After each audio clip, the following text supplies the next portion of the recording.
देखिए, लक्षद्वीप को लेकर के प्रधानमंत्री जी की हालिया जो विजिट थी, उसके बाद जिस तरह सोशल मीडिया पे प्रोपेगेंडा खड़ा करने की कोशिश की गई, मैं उससे अलग एक बात कह रहा हूं। लक्षद्वीप को लेकर के 2021 में राहुल गांधी जी लक्षद्वीप के लोगों की पीड़ा और लक्षद्वीप को बचाने और लक्षद्वीप को प्रमोट करने को लेकर के 2021 से आवाज उठाते रहे। आप उनका ट्विटर हैंडल उठा के देख सकते हैं।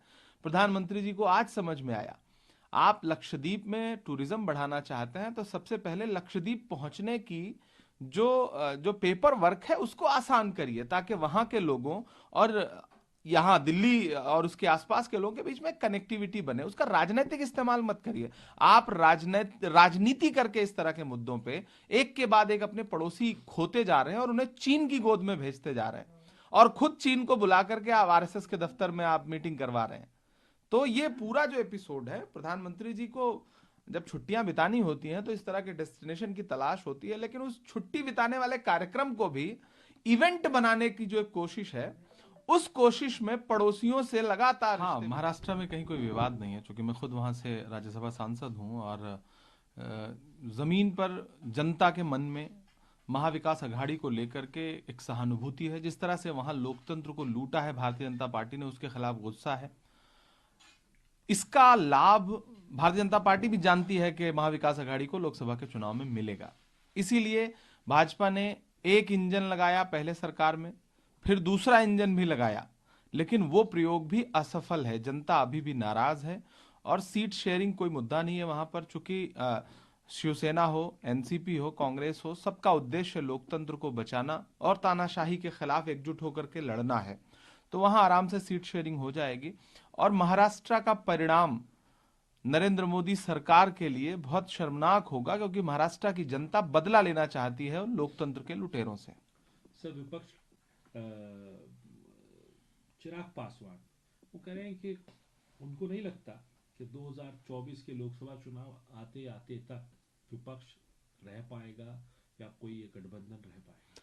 मुझे लगता है कि चिराग जी एक बड़े पिता की संतान हैं, पढ़े लिखे हैं, सुलझे हैं। उनकी खुद की पार्टी तो रह नहीं पाई, अपना परिवार तो वो बचा नहीं पाए, चाचा भतीजा आपस में जो सर फुटौल है वो देश देख रहा है। ऐसे में वो विपक्ष को इतनी बड़ी नसीहत ना करें, पहले अपना एक स्थान निश्चित कर लें, पार्टी बचा पाए तो बचा लें, और जिन उसूलों की, जिन मुद्दों की राजनीति उनके पिता स्वर्गीय रामविलास पासवान जी ने की है, उसका थोड़ा भरम भी रखें। सर, ईडी देवी से लेकर मीसा भारती तक के नाम है। बीजेपी कह रही है कि जो लालू प्रसाद यादव हैं वो सिंबल हैं करप्शन और लूट के। जब मुख्यमंत्री थे तो चारा घोटाला किया, रेलवे मंत्री बने तो लैंड फॉर जॉब स्कैम किया। भारतीय जनता पार्टी किस मुंह से ये बात कहती है? बंगारू लक्ष्मण जी से लेकर के हेमंत बिस्व शर्मा तक भारतीय जनता पार्टी का पूरा इतिहास भरा पड़ा है भ्रष्टाचार को लेकर के। वो लालू जी के परिवार को निशाना बनाने से पहले अपने गिरेबान में झांकें। 50 नाम गिनाए जा सकते हैं, ऑन कैमरा, ऑन रिकॉर्ड, सारी चीजें देश के सामने हैं। पहली बात। दूसरी बात, ईडी को काम पर लगाया हुआ है चुनाव से पहले, और इस तरह की घटनाएं, इस तरह की चार्जशीट अभी और फाइल होती रहेंगी। लेकिन मुझे तो एक सवाल पूछना है भारतीय जनता पार्टी से कि जब धर्म के नाम पर देश में चुनाव को ले जाकर के आप चुनाव जीतने को लेकर आश्वस्त हैं, तो फिर ईडी का इतना इस्तेमाल क्यों कर रहे हैं? कुछ तो घबराहट है इंडिया अलायंस से, जिसकी वजह से आज यहां रेड, कल वहां रेड, शिवसेना के उद्धव ठाकरे जी के करीबी पर रेड, कभी इंडिया अलायंस के घटक दलों पर रेड। तो ये इतनी घबराहट क्यों है? इतना ईडी का इस्तेमाल क्यों कर रहे हैं? कहीं कुछ आपके सर्वे में वही तो नहीं है जो हमारे सर्वे में है?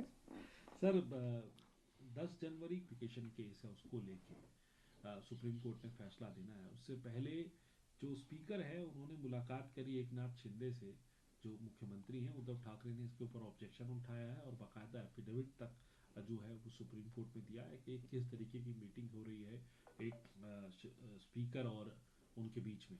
देखिए, पूरे महाराष्ट्र के इस प्रकरण को अगर देखा जाए तो जिस तरह से विधानसभा अध्यक्ष इस मामले को, एक शब्द होता है लटकाना, लटका के रख रहे हैं, और माननीय उच्चतम न्यायालय की टिप्पणियां भी अगर उसी संदर्भ में देखी जाए, तो लोकतंत्र को लूटा गया, और लूटने के बाद पूरी बेशर्मी से सरकार चलाई जा रही है, जबकि वो सरकार को न तो नैतिक रूप पे रहने का अधिकार है और ना ही कानूनी तौर पर रहने का अधिकार है।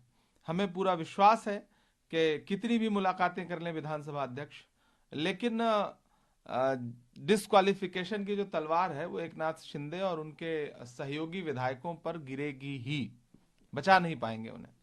सर एक इस वक्त सुर्खियों में है, वो है अजीत पवार।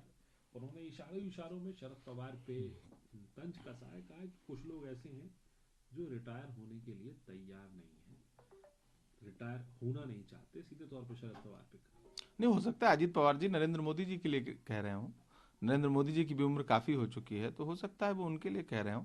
बाकी शरद पवार जी में वहाँ के लोगों की आस्था है, लोग उन पे विश्वास करते हैं, और वो एक जुझारू नेता हैं। उनकी पिछले चुनाव की बारिश में भीगते हुए भाषण देने की तस्वीरें जो है उसने पूरे महाराष्ट्र के चुनाव पे व्यापक असर डाला था। तो अजीत पवार जी, जिन्होंने अपने चाचा के परिवार को तोड़ने में कोई कोर कसर नहीं छोड़ रखी है, वो इस तरह का बयान दे करके कौन सी प्रासंगिकता साबित करना चाहते हैं।